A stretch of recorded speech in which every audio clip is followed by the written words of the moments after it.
ሰላም ጤና ይስጥልኝ። በመላው የዓለም ዳርቻ ላይ ሆናችሁ ይህንን ድምጽ እየሰማችሁ የምትገኙ የሰው ልጆች በሙሉ ዛሬ በእጃችሁ ላይ ያለው ስልክ መልእክት መቀበያ ብቻ ሳይሆን የታገተችው እህታችን ሀና ከሞት አፋፍ የምናስጥልበት የትግል መሳሪያ ነው። ይህንን ቪዲዮ ሼር ማድረጋችሁ ተራ ተግባር አይደለም፣ ይልቁንም ለሃና ነጻነት በር መክፈቻ ነው። ባለፉት ወራት በመላው ኢትዮጵያውያን ዘንድ ታላቅ ድንጋጤንና ጥልቅ ሐዘን ፈጥሮ የነበረው የእህታችን ሃና መርዶ ዛሬ በሌላ አስደንጋጭ ግን ደግሞ ተስፋ በሚፈነጥቅ እውነት ተተክቷል። ሃና በሳውዲ አረቢያ የነበራትን ቆይታ በህጋዊ መንገድ ለመቀጠል የመኖሪያ ፍቃዴን አሰርቼ በነጻነት እኖራለሁ፣ ራሴንና ቤተሰቤን እለውጣለሁ፣ ልጄንም በኩራት አሳድጋለሁ በሚል ብርቱና ንጹህ ተስፋ በሳውዲ ድንበር አድርጋ ጉዞ መጀመሯ ይታወሳል። ይሁን እንጂ በሳውዲ ድንበር በረሃ ላይ ህይወቱ አልፋል ተብሎ የተሰራጨውን መርዶ የሁላችንም ቅስም የሰበረና ተስፋ ያስቆረጠ እጅግ በጣም አሳዛኝ ዜና ነበር። በሳውዲ አረቢያ ለመኖሪያ ፍቃድ መኖር ያለውን መሪር ስቃይ የፖሊስ መኪና የሳይረን ድምጽ በተሰማ ቁጥር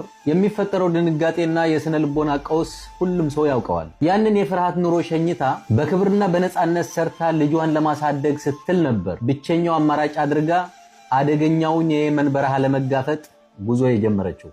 ያ የሐዘን ዜና በተለይ በቅርቡ የወለደችውን ጨቅላ ልጇንና የእናትነት ስሜቷን ለምናውቅ ሁሉ በሳውዲ ድንበር ላይ በረሃ ላይ ቀርታለች መባሉ የህሊና እረፍት የሚነሳ መሪር ክስተት ሆኖ ሰንብቷል። ዛሬ ያ የሐዘን ጨለማ ተገፎ ተስፋ ሰጪ መረጃዎችን መውጣት ጀምረዋል። ሃና አልሞተችም፣ ይልቁንም በድንበር ላይ በታጋቾች እጅ ትገኛለች የሚሉ መረጃዎች ለሁላችንም አዲስ የተስፋ ጭላንጭል ሰጥተውናል። ይህ መረጃ በአንድ በኩል በህይወት የመኖር ዕድሏን በማብሰሩ ደስታ ቢፈጥርም፣ በሌላ በኩል ግን በሰዎች ታግታ በስቃይና በሰቆቃ እጅ መሆኗን ስንረዳ ስብራታችን ዳግም ጥልቅ ሆኗል። ሃና ዛሬ ድምጽ ያገኘችውና እውነታውን ፍንጭ የሰጠው የማህበራዊ ሚዲያ ተጠቃሚ በመሆኗ ብቻ ነው። ይህ ደግሞ ሌላ ትልቅ ጥያቄ እንድናነሳ ያስገድደናል። ስንትና ስንት በሚዲያ የማይታወቁ ማንም ድምጽ ያልሆናቸው ብዙ ወገኖቻችን መሞታቸው ሳይረጋገጥ ሞቱ ተብለው ተረስተው፣ ነገር ግን ልክ እንደ ሃና በአጋቾች እጅ ታፍነው እየተሰቃዩ ይሆን የሚል ጥያቄ እንድናነሳ ግድ ሆኗል። በመጨረሻም ለመላው የኢትዮጵያ ህዝብና ለማህበራዊ ሚዲያ ተጠቃሚዎች በሙሉ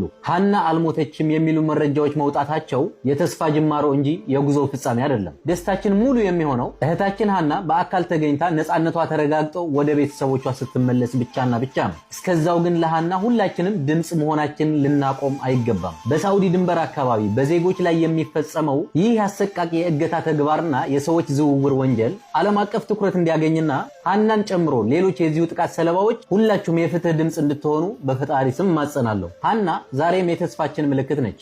ያ በረሃ ውስጥ የፈሰሰው እንባዋ ታብሶ ልጇን በነጻነት እንድታቅፍና በሰላም ከመላው ቤተሰቦቿ ጋር እንድትቀላቀል ሁላችንም በአንድነት ልንቆምላት ይገባል። ሁላችንም ድምጽ ልንሆን ይገባል።